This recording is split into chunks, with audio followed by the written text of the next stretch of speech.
This week, the CFPB scrutinizes reverse mortgage direct mail marketing and lender motivations.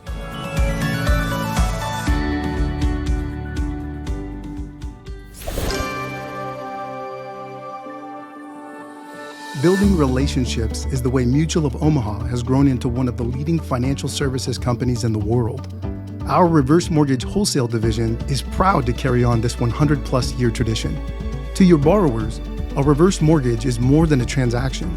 It's a promise of a better, more stress-free life. Our goal is to provide you, our valued client, with the best service and support possible so you can focus on helping your borrowers achieve the retirement of their dreams. Welcome back to the Industry Leader Update. On August 9th, the Consumer Financial Protection Bureau published their analysis of direct mail advertising of reverse mortgage loans. The CFPB Office for Older Americans began with our incredible market potential, stating that nearly 80% of older adults in the U.S. own their home and they want to age in place and remain there as long as possible. They also add that home equity will in fact be a safety net for many to help cover their retirement shortfalls. In fact, that segment by 2060 will comprise nearly a quarter of the U.S. population. Direct mail advertising was analyzed between the years 2016 through 2022.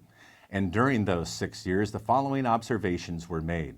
1, reverse mortgage direct mail volume increased significantly between 2021 and 2022 when compared to the previous 5 years. Now, that's not coincidental. In fact, those were the years that most Americans saw record home appreciation. The second observation is that these direct mail campaigns were primarily focused on low and middle income households. And third, a concentration of direct mail campaigns, in fact 84%, was seen in the south and western regions of the U.S., where the originations of HECM loans are more concentrated, and also more homeowners are self-reporting that they're having a difficult time in making ends meet. And 4, a higher percentage of direct mail ads introduced the opportunity of refinancing an existing reverse mortgage than they had in previous years. Another trend, albeit not surprising, was a preponderance of HECM to HECM refinances. We saw that incredible boom. The data drawn from FHA's single-family portfolio snapshot reveals that refinance endorsement activity actually exceeded first-time HECM loans. We can see the crossover on this chart for an 8-month period between 2021 and 2022. Since 2019, reverse mortgage advertising increased by 400%. So who are reverse mortgage lenders and originators most likely to market to? In most cases, it will be lower income households who may be struggling. The CFPB acknowledges that by stating the intent of the HECM program is to meet the needs of older adult homeowners with lower incomes. However, yes, there's a caveat. The Bureau goes on further and asserts the data nevertheless suggests that reverse mortgage lenders are potentially targeting vulnerable populations with an expensive product that may not be best suited for their individual and financial needs. Now, how would such empirical data reveal a lender's intent? Quite honestly, that's a subjective judgment, not a data-driven one, I would argue.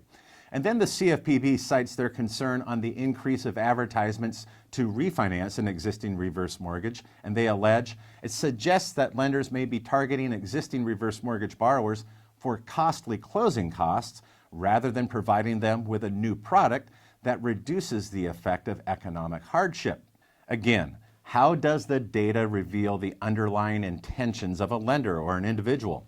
What is the CFPB's recommendation? Is to encourage the mortgage market to, quote, ensure alternative mortgage products like refinances and home equity lines of credit are readily available to older adult homeowners. Now, one would imagine that those product options were found in the mailboxes of nearly every American homeowner during the housing boom. So it wasn't a question as if they were available or even offered, but if the homeowner would actually qualify for a HELOC or a traditional refinance, and also the subsequent risk of incurring a higher mortgage payment and the cash flow strain that proposes. Now, in conclusion, while the Consumer Financial Protection Bureau's analysis of direct mail advertising does provide us with valuable insights, its speculation and assumptions about the underlying motives of lenders and originators, that is simply not supported by the data presented, and it strays into editorial territory. Now, what are your thoughts? You can leave your comments in the comment section below. Also, if you'd be so kind as to share this week's video on your LinkedIn and Facebook profiles. Thank you in advance. Don't forget we have a YouTube channel where you can subscribe and never miss a future episode. And each and every week we bring you the reverse mortgage news wherever you may be. Just plug in your headphones.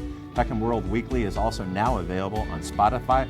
And we're still on iTunes where you can listen and subscribe, and of course Podbean. Thanks again for joining us, and be sure to return next week for more reverse mortgage news, commentary, and analysis here at Peckham World.